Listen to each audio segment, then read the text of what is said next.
सल्तनत मीराल की शहजादी लोरीना बहुत अलग थी। वो आम शहजादियों की तरह शहजादों की तारीफों से मुतासिर नहीं होती थी। वो सिर्फ एक चीज चाहती थी, कोई ऐसा शख्स जो मुझे मेरी खामोशी में भी समझे और मेरी अक्ल से मुतासिर होना के चेहरे से।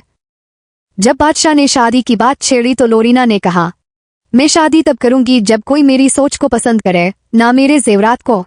शहजादा एरिन दूर दराज की सल्तनत का वारिस था, मगर वो अक्सर ताज उतारकर आम कपड़ों में लोगों के दरमियान घूमता था, क्योंकि वो चाहता था कि कोई इसे इसकी सल्तनत के लिए नहीं बल्कि इसके दिल के लिए चाहे।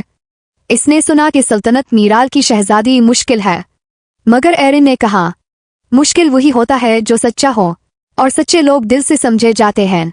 एरिन शहजादे का लिबास छोड़कर एक आम कुतुब खाना के निगरान के तौर पर महल में आया। वो हर रोज लोरीना को आते देखता। वो किताबें पलती, नोटिस लेती, खामोश रहती। एक दिन लोरीना ने इससे पूछा, तुम यहाँ के बाकी मर्दों की तरह बातें नहीं बनाते, क्योंकि मैं चाहता हूँ कि तुम मेरी खामोशी को समझो, ना कि मेरे जुमले को पसंद करो। लोरीना ने एरिन से दोस्ती की, कभी किताबों पर बहस, कभी नजरियात पर झगड़े, कभी बगैर किसी लफ्ज के गंतो खामोश बैठना। और एक दिन लोरीना ने कहा, काश तुम कोई शहजादे होते, तुम्हें वो सब है जो मैं मांगती थी। एरिन ने हल्के लहजे में जवाब दिया, तो फिर क्या होगा अगर मैं हूं? लोरीना चौंक गई।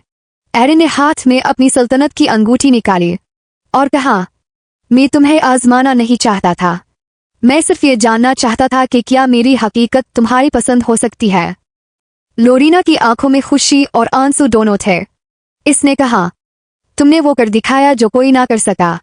तुमने मुझे इस वक्त अहम समझा जब मैं खुद को भी आजमाइश समझती थी। उन दोनों की शादी हुई बगैर किसी शोर के, जो एक दूसरे को लफ्जों से नहीं दिल की गहराई से जान चुके थे।